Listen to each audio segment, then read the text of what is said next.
Muka paling Kalau yang aslinya kan biru pekat. ya.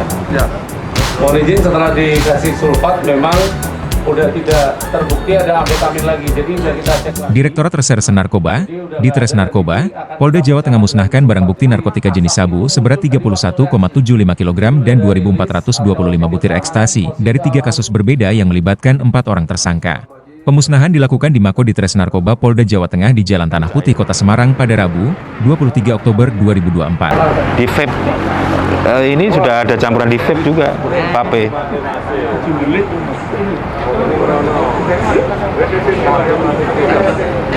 Pemusnahan barang bukti dilakukan menggunakan metode yang lebih efektif dan efisien, yakni dengan memadukan larutan asam sulfat dan air yang dinilai lebih cepat dan aman untuk memusnahkan barang bukti narkotika. Dirres Narkoba Polda Jateng, Kombes Pol Muhammad Anwar Nasir mengungkapkan, dalam pemusnahan ini dilakukan dengan memadukan larutan asam sulfat dan air. Dengan menggunakan metode ini lebih cepat dan aman dalam memusnahkan barang bukti narkotika. Metode ini merupakan hasil dari pembelajaran atas pengalaman pemusnahan sebelumnya, ungkap Anwar. Pada pemusnahan sebelumnya, kita menggunakan alat incinerator milik BNNP. Saat itu, untuk memusnahkan 52 kg sabu dan 35.000 butir ekstasi memakan waktu cukup lama, dari pukul 10 pagi hingga 11 malam.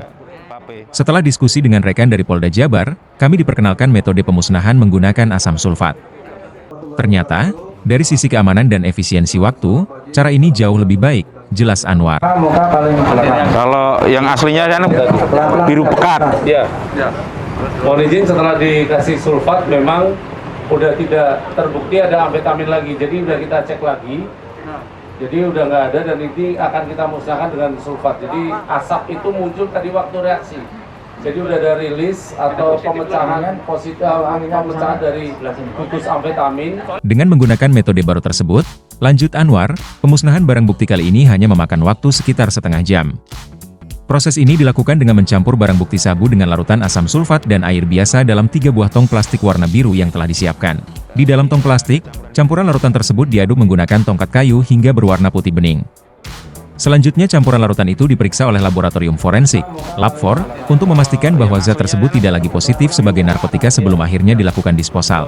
Pada proses akhir, Lab4 memastikan bahwa hasilnya berubah menjadi zat non-narkotika sebelum dilakukan disposal. Adapun barang bukti yang dimusnahkan terdiri dari sabu seberat 18,7 kg dan ekstasi sebanyak 2.425 butir yang diamankan dari tersangka Mana dan Is. Mereka ditangkap di Terminal Penumpang Pelabuhan Tanjung Emas, Jalan Koster, Semarang Utara pada hari Rabu, 21 Agustus 2024. Selanjutnya barang bukti kedua berupa sabu seberat 12 kg dari tersangka Versus yang ditangkap di pinggir Jalan Kruing 7, Serondol Wetan, Banyumanik pada Sabtu, 14 September 2024. Dan yang terakhir barang bukti seberat 1 kg yang melibatkan tersangka WT dari penangkapan di dalam kos yang beralamat di Sawahan, Ngemplak Kabupaten Boyolali pada Jumat, 20 September 2024. Anwar menegaskan, pihaknya akan terus menyelidiki asal-usul barang bukti tersebut. Ia menyebut sabu seberat 18 kg berasal dari jaringan internasional Freddy Pratama yang dibungkus dalam kemasan khas teh Cina berwarna emas dan hijau. Sedangkan 12 kg sabu lainnya berasal dari Malaysia dengan kemasan yang berbeda. Kami terus berupaya mengungkap identitas pelaku dari Malaysia, namun hingga saat ini masih belum teridentifikasi, tandasnya. Dalam kegiatan pemusnahan juga dihadiri Kepala Bea Cukai Tanjung Emas, Tri Utomo Hendro Wibowo, perwakilan Kejaksaan Tinggi, Lab4 Polda Jateng dan perwakilan LBH.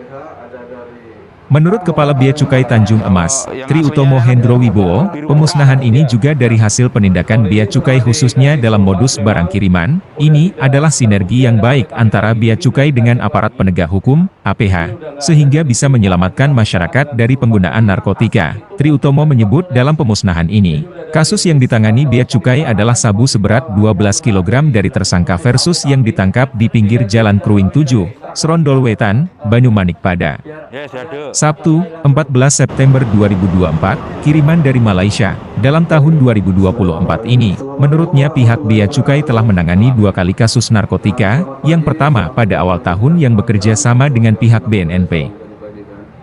Dari Kota Semarang, Ning S. melaporkan untuk Suara Baru. Pak Wakil Kabid Humas, Wakil Pak Kabid Lapor, Kepala Bea Cukai Tanjung Mas, kemudian dari Kejaksaan Tinggi, kemudian dari LBH, ada dari Ketua Geram